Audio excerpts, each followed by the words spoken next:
राम राम आप सभी को। आज फिर से एक बार हमारे बीच अनुराग सूर्यवंशी हैं और ये यूपी के गोरखपुर से बिलोंग करते हैं। आज हम इनसे जानना चाहेंगे कि यूपी में जो भी सेकुलर नेता है उनको आप किस नज़रिए से देखते हैं और इनके दिल में उनके लिए क्या भावनाएं हैं। तो बताइए अनुराग सूर्यवंशी।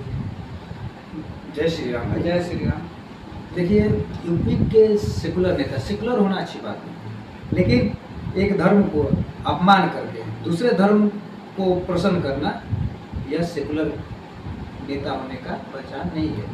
आप सेकुलर हो, दोनों तीनों जितने भी धर्म हैं उनको एक बराबर नज़रिए से देखो, तब आप सेकुलर नेता हो। ये कौन सी बात होती है कि तुम बोलते हो कि रामायण गलत है, कुरान सही है, कुरान को कोई गलत साबित कर दे तो हम उसकी गुलामी करेंगे, लेकिन तुम हिंदू होकर हिंदुओं के ग्रंथों को गलत बोलते हो, मानते ही नहीं हो, तो हम कैसे तुमको सेकुलर नेता मान लें, कैसे नेता कह दे। और तुम उस पार्टी का समर्थन करते हो जो देश के विरोध में बात करता है, तुम तो कैसे हम तुमको सही मान लें। तुम फारूक अब्दुल्ला जैसे पार्टियों का सपोर्ट करते हो जो बोलता है कि पाकिस्तान ने चूड़ियाँ नहीं पहनी, उसके पास एटम बम है, तो उनका समर्थन करते हो। तो हम कैसे तुम्हारा समर्थन करते हैं जो मैं कट्टर हिंदू हूँ, मैं कैसे समर्थन कर दूँ, कैसे समर्थन करूँ चंद्रशेखर रावत को, और कैसे समर्थन कर दूँ मैं उस मुल्ला अखिलेश यादव को जिसके बाप ने राम भक्तों पर गोलियां चलवा दी। और उस बोलते हैं कि लड़के हैं गलतियां कर देते हैं, रेप करता है तो कहते थे कि लड़के हैं गलतियां हो जाती हैं। और आज उन्हीं का बेटा अखिलेश सवाल उठाता है कि रेप पर, कि अगर यूपी में, योगी की सरकार में कहीं से भी रेप हो जाए तो अपने बाप के कारनामों को नहीं कहता है कि हमारे बाप बोले थे कि बच्चे हैं गलतियां हो जाती हैं। और यह भी नहीं बोलता है मुल्ला हो, कोई भी जिहादी हरामी रेप किया हो, एक शब्द नहीं बोलेगा अखिलेश यादव।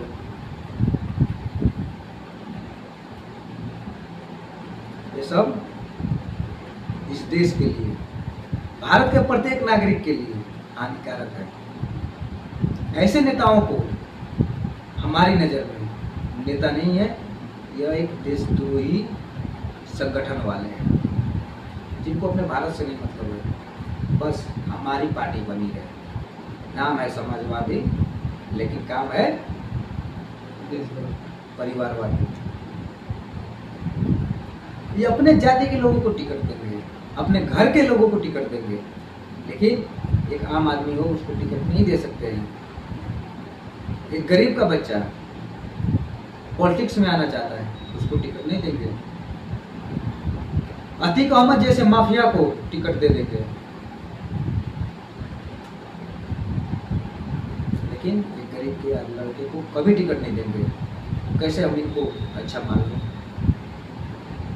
और इनकी सरकार में जितनी भी नौकरियां मिली हैं केवल ये जाति देखकर, यादव है यादव की भर्ती करेंगे, मुसलमान की भर्ती करेंगे, लेकिन बाकी सारे किसी जाति का नहीं। इस बात से हम भी सहमत हैं कि जब समाजवाद का सरकार था यूपी में तो उस समय यादव बिरादरी का बहुत ज़्यादा भर्ती होता था। इन्होंने राम भक्तों पर गोलियां चलवाई और खुद को यदुवंशी मानते हैं, भगवान कृष्ण के वंशज। अरे भगवान श्री कृष्ण ने अपने धर्म के लिए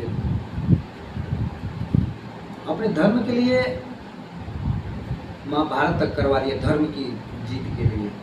और ये सब अपने धर्म को, ये सब भगवान को मानते ही नहीं है।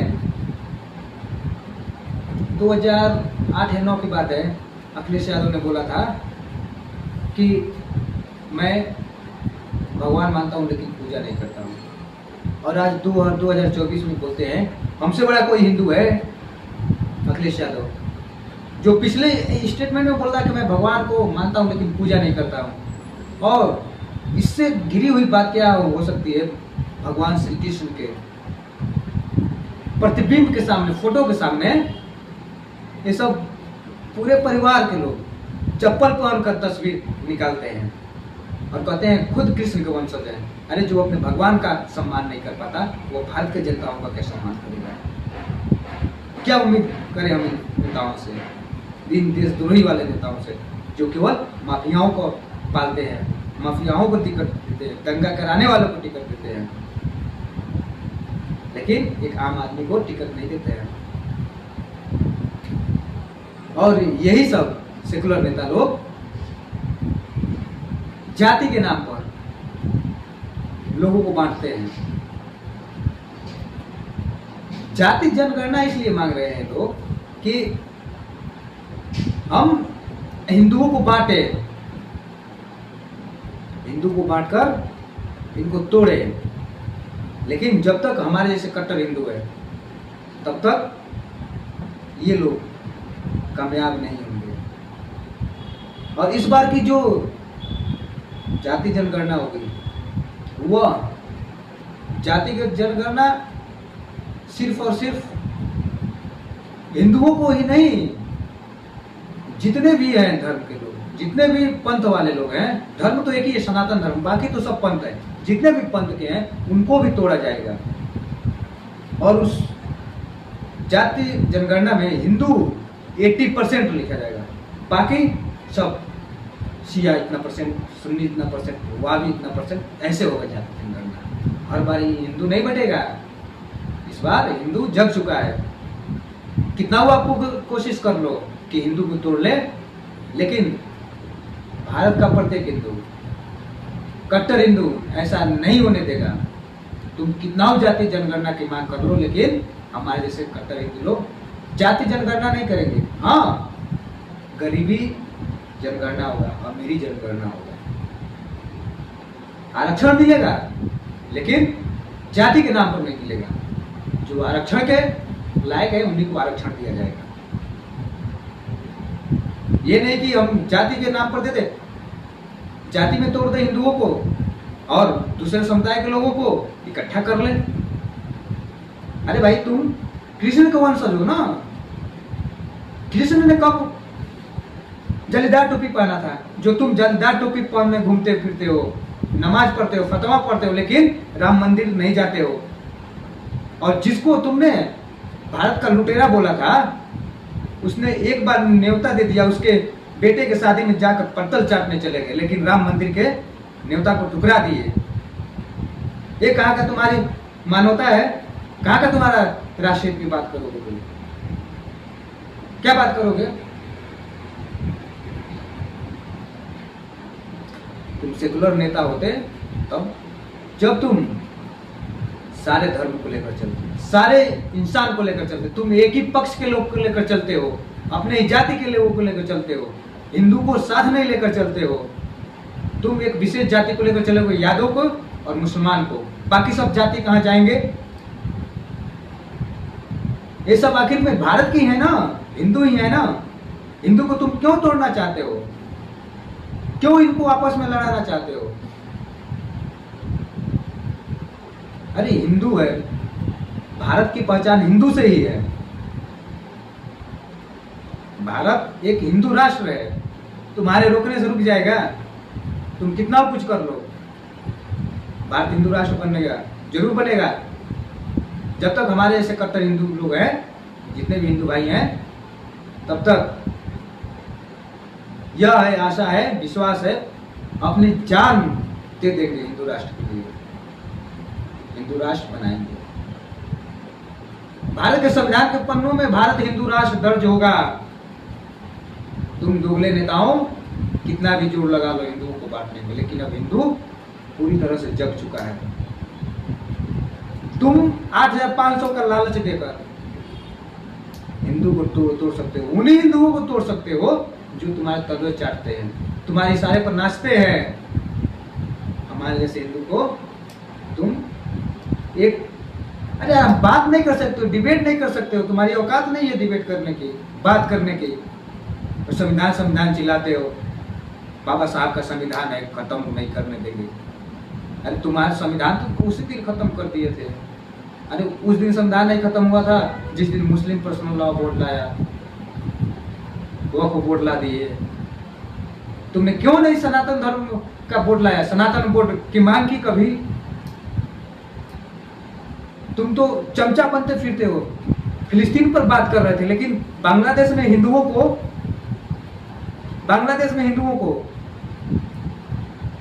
इतना अत्याचार हुआ, क्यों नहीं बोले कुछ? क्या उम्मीद कर सकते हैं तुमसे कि तुम सेकुलर हो? सेकुलर नहीं हो, तुम देशद्रोही हो, सिर्फ अपने सत्ता के भूखी हो। अपनी कुर्सी के लिए तुम कुछ भी कर सकते हो, भारत की जनता को कटवा सकते हो, आपस में लड़ा सकते हो, अपनी कुर्सी के लिए, अपनी पैसा के लिए, अपनी दौलत बढ़ाने के लिए, लेकिन भारत के हित में कभी तुम बात नहीं कर सकते हो। भारत सोने की चिड़िया कहलाता था। भारत की आर्थिक स्थिति 10 से 5 में चल गई, लेकिन तुम लोग टांग खींचते फिर रहे हो कि सरकार भारत को पीछे ला रही है या हिंदू मुस्लिम कर रही है। अरे हिंदू मुस्लिम तब नहीं हुआ था जिस दिन इंदिरा गांधी ने जनसंख्या नियंत्रण के लिए पॉलिसी लाई थी और हिंदुओं के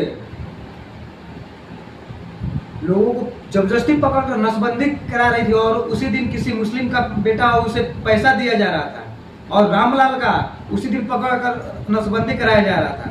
उस दिन हिंदू मुस्लिम नहीं हुआ था जो तुम आज बोल रहे हो कि भाजपा हिंदू मुस्लिम कर रही है। हिंदू मुस्लिम तुम्हारे बाप ने नहीं किया था गोली चलवाकर, और तुम्हारा बाप भी क्या बोला था कि इस्लाम की बेटियां हैं, तो क्या हिंदू की बेटियां तुम्हारी बेटियां नहीं है? हिंदू की बेटियां तुम्हारी बेटियां नहीं है? क्या बात करोगे आप? ये सब और वही चंद्रशेखर रावण होगा। आइए चंद्रशेखर को बताते हैं। आप चंद्रशेखर रावण ये अपने आप को तो साला भगवान मानता है, दलितों का भगवान मानता है, दलितों के मसीहा है। इसका आप गूगल सर्च करो, चंद्रशेखर रावण का इतिहास सर्च करो गूगल पे जाकर, इसका नाम आएगा गियासुद्दीन खान। कहां से आ गया गियासुद्दीन खान? ये कौन है जो हाथ में कलावा बांधता है, माथे पर टीका लगाता था, लेकिन अब थोड़ा सा सत्ता में आ गया तो अपने हिंदू को भूल गया, गियासुद्दीन बन गया, रामायण को गलत कहने लगा, गीता को गलत कहने लगा, पंडितों को गाली देता है, राजपूतों को गाली देता है, और उन मुल्लाओं से जाकर गले मिलता है, थूकी हुई बिरयानी खाता है। लेकिन वही एक चंद्रशेखर रावण जो पहले बचपन में साला कलावा बांधता था पंडित के हाथों से, और आज ये सत्ता के लालच में पंडितों को गाली देता है। क्या बात करेगा ये? इसकी औकात नहीं है डिबेट करने की, और चलता है भारत बंद करने। एक उत्तर प्रदेश नहीं बंद कर सकता, एक जिला नहीं बंद कर सकता, इसकी क्या औकात है? 2 बार योगी के संसदीय क्षेत्र से चुनाव लड़ा, हार गया, इसकी औकात नहीं थी। तो आज नगीना से जाकर लड़ा है जहां पर दलितों की संख्या ज्यादा है, जिसको जहां के लोग अपने चंगुल में फंसा सके, मीठी मीठी बातों में फंसा सके, वहां से चुनाव जीता है। इसकी औकात नहीं थी कि वो संसदीय योगी के संसदीय क्षेत्र से जीत ले। यह हिंदुओं को गाली देता है, समाज को तोड़ना चाहता है, हिंदू समाज को एकदम तोड़ना चाहता है।